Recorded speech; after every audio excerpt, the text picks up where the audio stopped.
Harper Audio presents Soulmates, a novel by Jessica Grose. Performed by Carly Robbins, Zach Villa, Dan Woren, Elizabeth Wiley, and Teri Schnaubelt.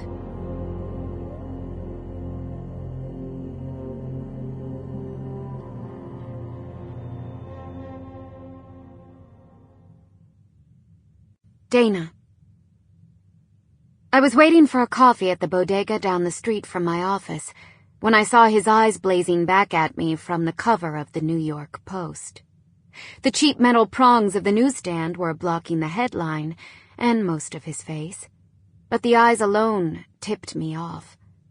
I hadn't seen my husband in 5 years, but I would recognize those limpid brown headlights anywhere. Making sure that none of my fellow lawyers were in the shop watching me pick up a tawdry rag, I walked 3 steps to the newsstand and, breath-quickening, took a copy. Ethan's face had thinned out since I last saw him. There were severe hollows in his cheeks, where there was once a downy roundness from one too many weeknight beers. In the photo he had a full beard, and his curly dark hair, which he had always trimmed close to the scalp, now fell in dreadlock-style tendrils across his brow. He had aged considerably in just a short time, but not badly. He had a smattering of sexy crow's feet ringing his eyes, the kind you get from hours spent outside. His skin had taken on a tan, faintly leathery quality. It took me a minute to realize he wasn't alone on the cover. She was there, too. Amaya's clean olive skin still glowed, as if it were backlit, the product of a diet based primarily on kelp. Her dark blonde hair was pinned back in a dancer's bun. Both Ethan and Amaya had their hands pressed together as if in prayer. The photo appeared to be a promotional image from one of their videos. Ethan and Amaya had made instructional videos for married people who want to be cosmically connected through the ancient practice of yoga. Each video opened with Ethan and Amaya locked in a ball of intertwined arms and legs, some ridiculously complicated pose that made their limbs look like braids of lanyard.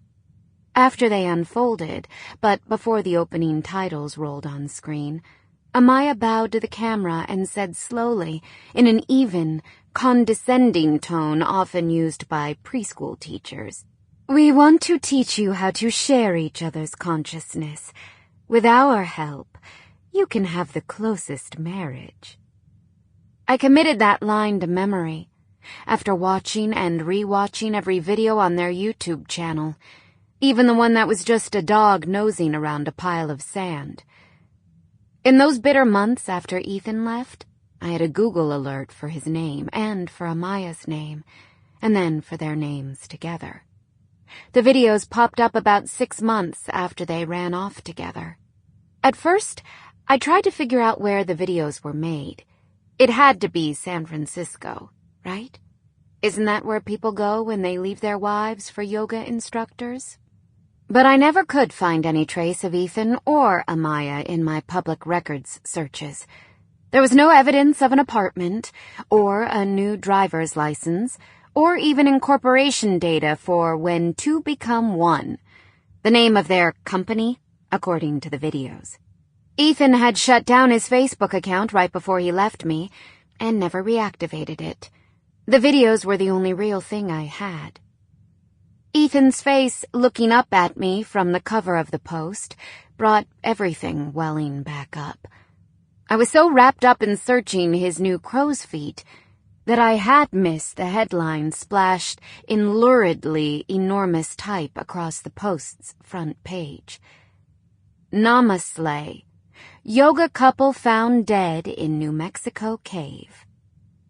I managed to slide the Post out of the metal rack without rattling it. No small feat, since my hands were shaking. I passed it across the counter to the clerk along with $1, turned, and walked quickly out the door.